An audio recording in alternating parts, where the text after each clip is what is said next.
Well, good morning. Well, good afternoon. Thank you for joining us today for our C3 stream.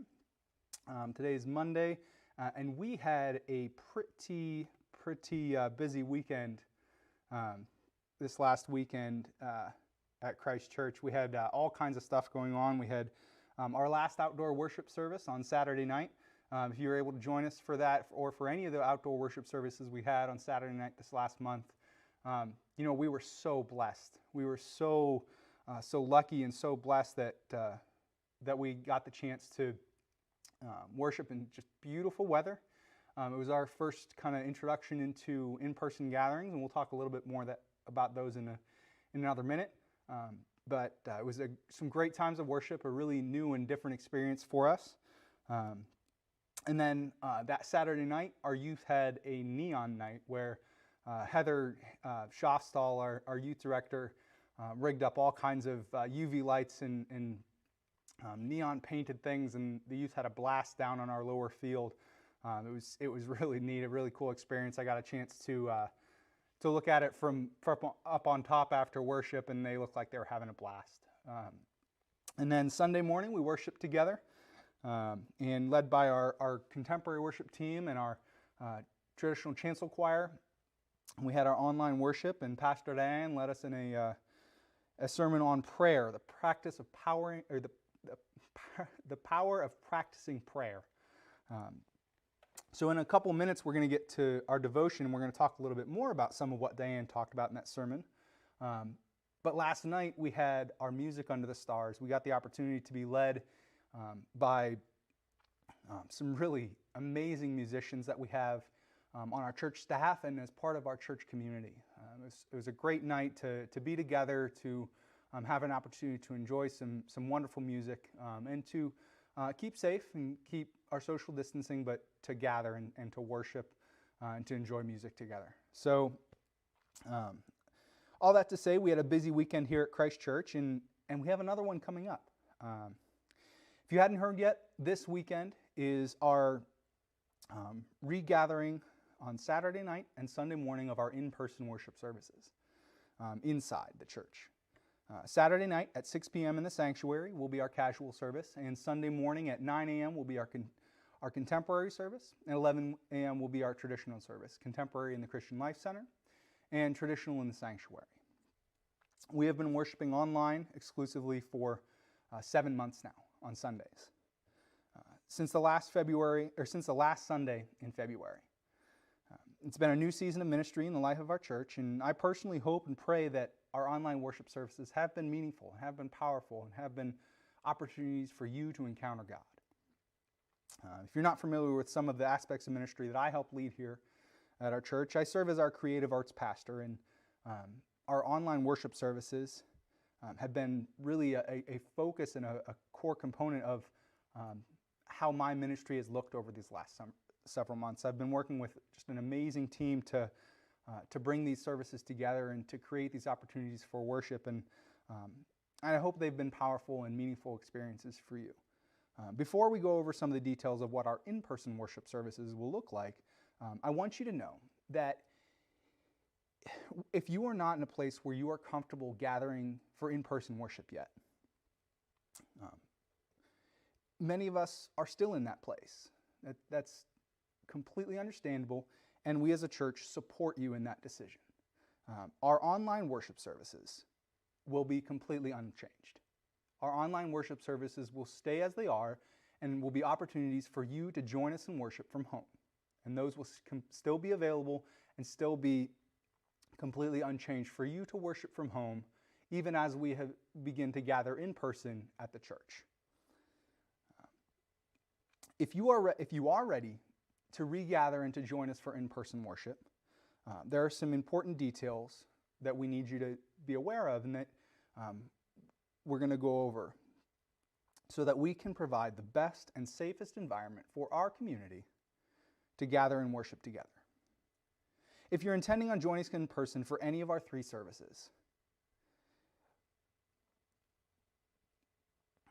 we ask that you would go on the church website at christumc.net/worship, or you can call the church office to let us know which service you would like to attend. This process is in place so that we can ensure that we will be able to provide the safest and healthiest environment for everyone as we regather and as we come back to in-person worship. Also know that our in-person gatherings are not going to look exactly like what they had looked like when we left in-person worship in February. While we are together in the building, we will be needing everyone to wear masks, and both our worship services have been marked out for social distancing. We ask that you would help us keep that space between each of our families that join us. We will have music elements in all of our services, but they may not be in person they may not be live music elements for some of our services. And we would ask that,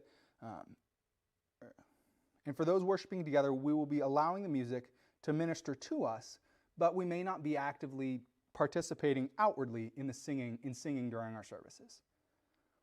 At the conclusion of each service, we will be dismissing the congregations in an orderly practice, and will not be able to hang around and socialize in the ways that many of us have grown accustomed to over the years. This is going to be a new process for all of us as we seek to figure out what this new transition in the life and ministry of Christ Church looks like. We have some experience as a church having our congregation worship in different ways and styles for many years now. And we've always been seeking to support each other in whatever way each of us feel most led and most met by God in worship. And so even if it is a different style from our own style of worship, we've been able to support each other and pray for each other and create opportunities for each other to worship. And so in this season of our church, it's not something completely new for us, and we'd ask that you continue to be in prayer for each other in those ways. Please be in prayer this week for each other and in prayer for your church leaders as we put the final preparations in place for this transition back into in-person worship. We're going to ask for some grace from God and also from all of you as we all do our best to keep each other safe, and ask that you would join us in prayer and that God would continue to meet us in worship and shape us into the people God has called us to be. Whether you or your family, for you or your family, that means continuing in our online worship experience, or whether that's joining us in person. Again, if you're intending to join us this weekend for any of the weekend services, please go to christumc.net/worship and let us know which worship service you would like to be attending. That certainly turned into a little bit longer of a quick info on our in-person gatherings that I wanted to include in this morning's stream, but I thought it was really important to make sure that we're all prepared and praying for each other about this time in front of us as a church. And speaking of prayer, for our devotion today, I wanted to touch again on something that Pastor Diane preached about yesterday. In her sermon, Diane talked about one way to help nurture your prayer life is to have a space prepared for you to engage in prayer in. She cited the movie War Room as a resource to learn a little bit about what that could look like for you. Along with our transition back into in-person worship and the refilling of our sanctuary and our Christian Life Center,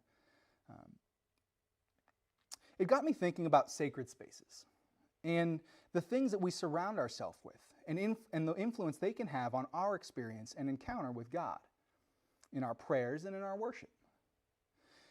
My wife, Anna, and I had a habit early in our marriage that whenever we would travel, we used to try and find a cross from where we visited, something decorative and representative of the destination, and that we would bring that back as a memento and a keepsake for us.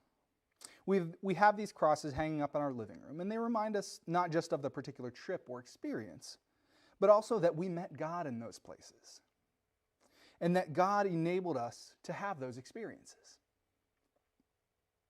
They surround us with those physical reminders of a spiritual truth, and they support us in our continuing walk as we keep that in mind. This cross here that I have, it's a pectoral cross that I got during my trip to England with my ordination class a couple summers ago. Every year the conference takes the ordinands on a Wesley Heritage Tour. And one of the places that we stopped was the New Room Church in Bristol. New Room Church is the very first permanent church and mission and ministry site of the Methodist movement. And so I keep this cross in my office, and I wear it with my robe and my stole when we robe during worship services.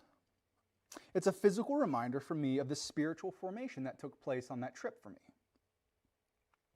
And the spiritual formation that I received and I underwent in those places where our faith tradition was born from.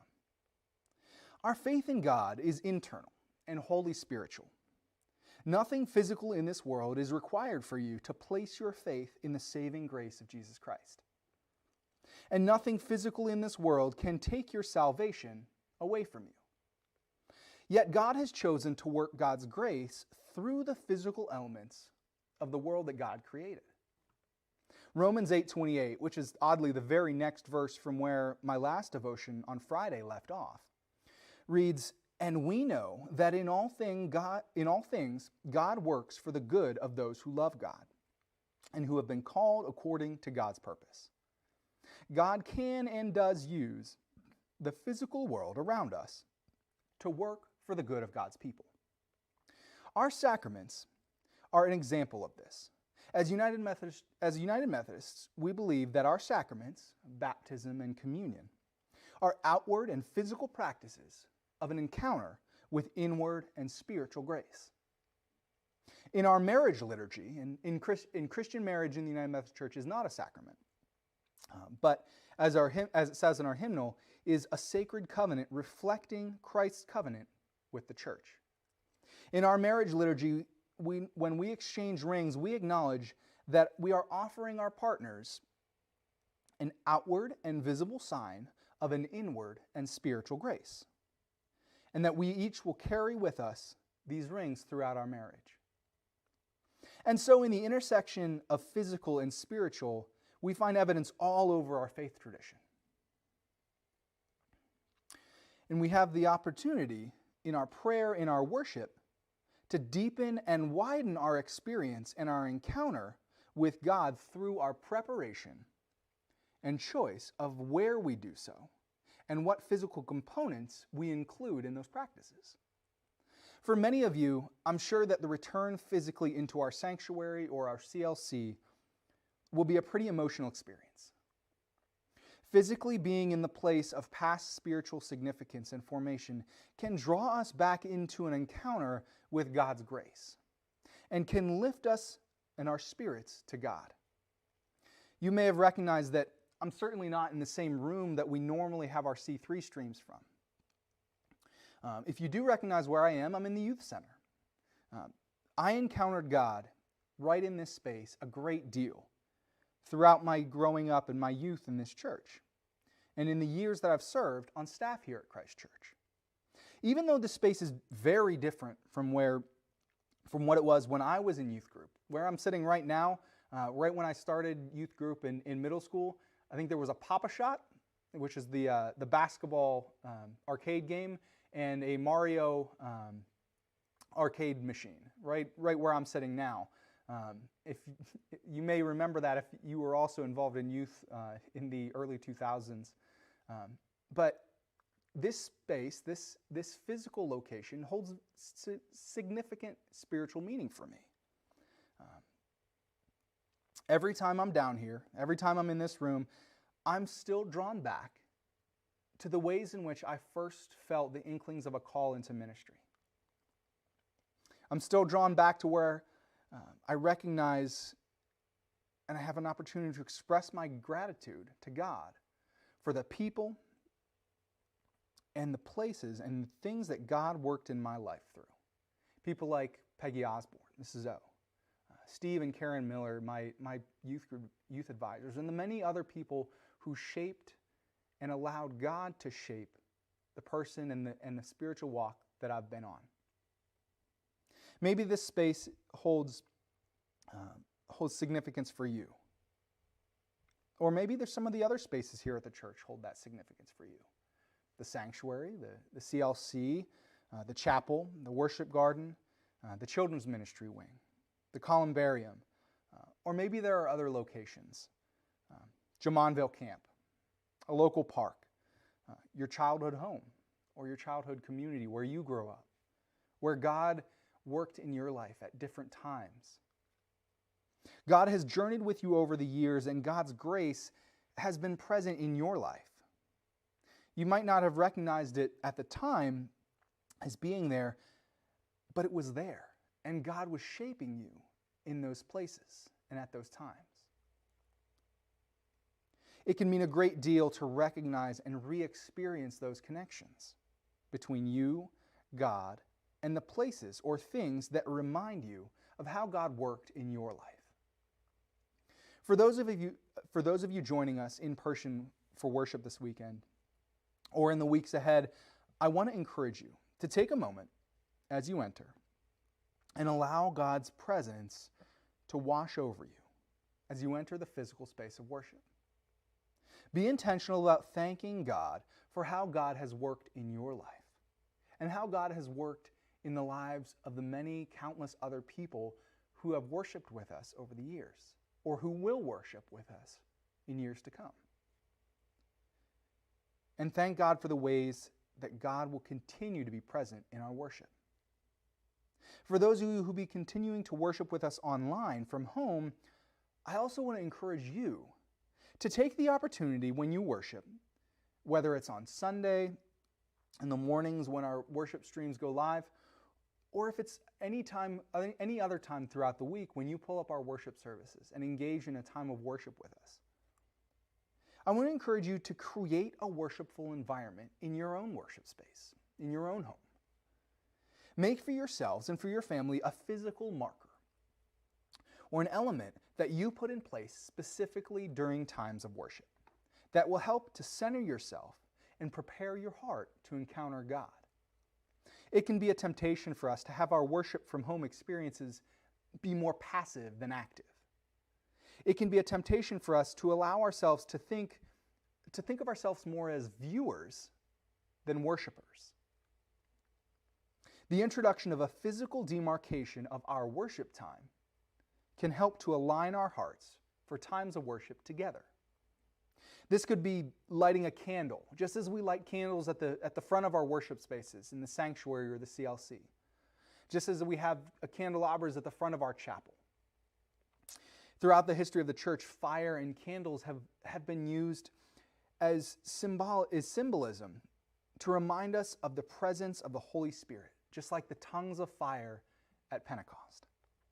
Maybe you could bring out and put in place a Bible or place of prominence a family cross, a special Bible that you and your family have. And when you see these physical items, you know that you are preparing for a time of worship. Even if you remain in your home, you can create this simple signifying in your own presence, in your own mind, I'm entering into a time of worship now. Do the same when you enter into times of prayer. Mark a physical difference in your environment to ask God to make a spiritual difference in your heart. You can reserve a special room or a corner of a room that you return to for prayer. You can bring out a special item or an element that brings you back to your connection with God in prayer. I believe that these simple practices can make a huge difference for you and your worship life and your prayer journey with God. Even if you're still intending on worshiping from home because you feel it's the best choice for you and your family, know that through the week, the church building is open and available for you. The chapel is open for prayer, and other areas of the building can be accessible for you to spend a few moments in if you feel a longing to be physically connected to our church. We do have some meetings and events that happen throughout the week, so if you're concerned about still being around too many people, you can call into the church office and we can check the schedule for you and find an opportunity that will be more open and accessible for you to feel comfortable. Or just come, park in the parking lot, and sit on one of the benches that we have that surround the church in different areas, or sit in your car and be present here if that's what holds meaning for you. One of the intentional choices that we have made in our worship recordings over the last months is to vary the recording locations and sets that we record in each week. Trust me, it would have been much easier to put together a standard and stationary set in one place in the church and leave it there, have all the cameras set up, have all the lights set up, and just return to that set each and every week. I would have saved a lot of time lugging cameras and lights and equipment all around this church if we would have made that decision. But we choose to move our recording locations around a little bit so that we're giving the opportunity for those worshiping with us online to experience and engage in worship through different places that hold meaning for our congregation in the church. As you enter into this week, I would encourage you to take a moment and reflect on the physical reminders that God has given you in your journey and given you in the spiritual formation and significance of where God has journeyed with you. If you have something in your life, like my family's crosses, or other physical reminders or tokens of God's presence, reflect on them this week in your prayers. If you have a special space or location where you have felt close to God over the years, reflect on that space. Or if it's possible for you, venture there this week or plan to go in the coming weeks. If you're still going to be worshiping with us from home online this weekend, plan to introduce a physical demarcation in your environment that signifies that we are preparing ourselves to worship God. If you'll be joining with us in person, take that extra moment to lift your spirit to God as you enter into your worship space, to allow God's presence to wash over you, to express gratitude for the ways that God has worked in your life in these spaces. As we close our time together, would you join me in prayer? Holy and loving God, we thank you for these times that we spend together as a church. We thank you for the ways that you have met us in our lives. We thank you for the physical and worldly reminders of the spiritual and universal truths of your love and your grace. That grace that goes beyond any physical limits, but that grace that meets us in real worldly ways every single day.